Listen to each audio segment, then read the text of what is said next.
मृत्यु के दौरान शोक में डूबी महिलाएं अपने मन में काबू नहीं रख पाती हैं, इसलिए महिलाओं का शमशान घाट जाना वर्जित है। व्यक्ति की मृत्यु के बाद घर और परिवार में शोक का माहौल होता है। गरुड़ पुराण के अनुसार शव को ले जाने के बाद उस इंसान की आत्मा कुछ दिनों तक घर में ही वास करती है। हिंदू रीति रिवाज के अनुसार जब किसी व्यक्ति की मृत्यु हो जाती है तो उसे शमशान घाट पर ले जाकर दाह संस्कार किया जाता है। आपने देखा होगा कि शमशान घाट पर महिलाएं कभी नहीं जाती हैं। इसके पीछे कारण क्या है, आपने कभी सोचा है? जब भी किसी स्त्री या पुरुष की मौत होती है तो घर के चौखट तक ही महिलाओं का योगदान रहता है, लेकिन शमशान घाट पर सारे कर्मकांड को पुरुषों के द्वारा ही पूरा किया जाता है। तो आइए जानते हैं कि आखिर क्यों महिला शमशान घाट पर नहीं जाती है। इसके पीछे मुख्य 5 कारण हैं। नंबर 1, हिंदू धर्म में 16 संस्कार होते हैं, जिसमें इंसान के मृत्यु के बाद अंतिम संस्कार यानी 16वां संस्कार के रूप में पूरा किया जाता है। हिंदू धर्म के मान्यताओं के अनुसार शमशान घाट पर नकारात्मक ऊर्जा पैदा होती है, जो आसानी से महिलाओं के ऊपर हावी हो सकती है, जिसके कारण से महिलाएं किसी भी अज्ञात बीमारी का शिकार हो सकती हैं।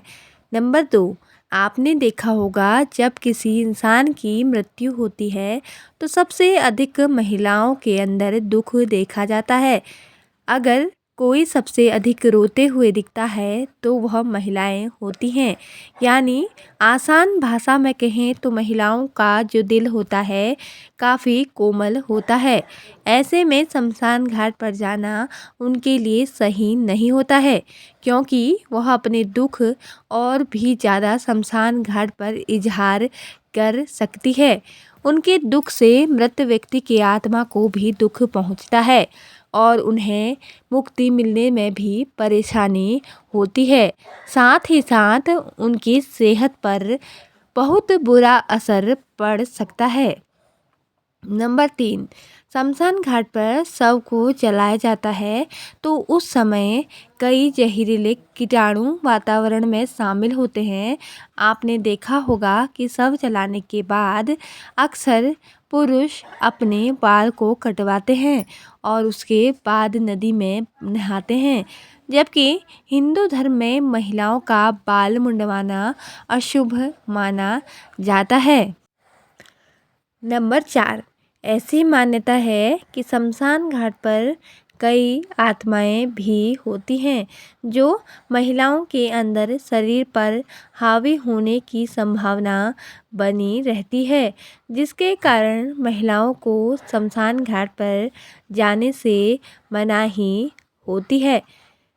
समय के साथ रीति रिवाजों में हुए बदलाव के कारण हालांकि अब समय बदल गया है कि अब आपने देखा होगा कि स्त्रियां भी शमशान घाट पर जाने लगी हैं।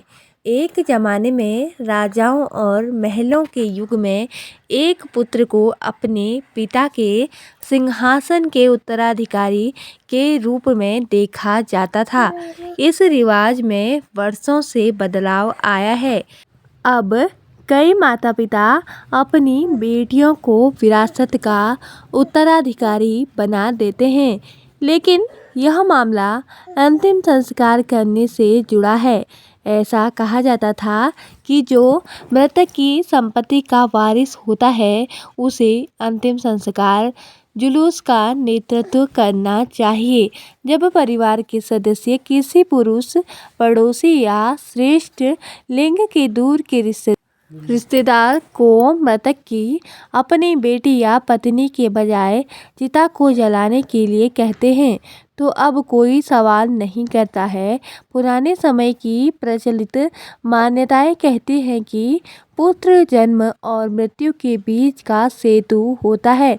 एक बार नश्वर जीवन समाप्त हो जाने के बाद हिंदू परंपरा मानती है कि जन्म और मृत्यु के चक्र से मुक्ति शाश्वत आनंद प्राप्त करने के लिए महत्वपूर्ण है। लोग इस बात पर अडिग हैं कि अगर कोई लड़की अंतिम संस्कार करती है तो मृत्यु व्यक्ति के लिए इस दुष्चक्र से मुक्त होना संभव नहीं होता।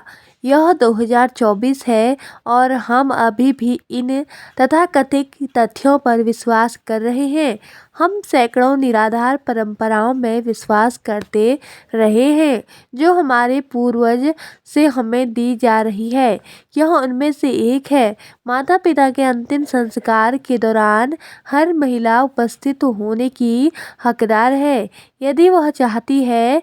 जब वह जीवन भर अपने परिवार की देखभाल कर सकती है तो उन्हें उनके अंतिम संस्कार में एक बाहरी व्यक्ति के रूप में क्यों देखा जाता है।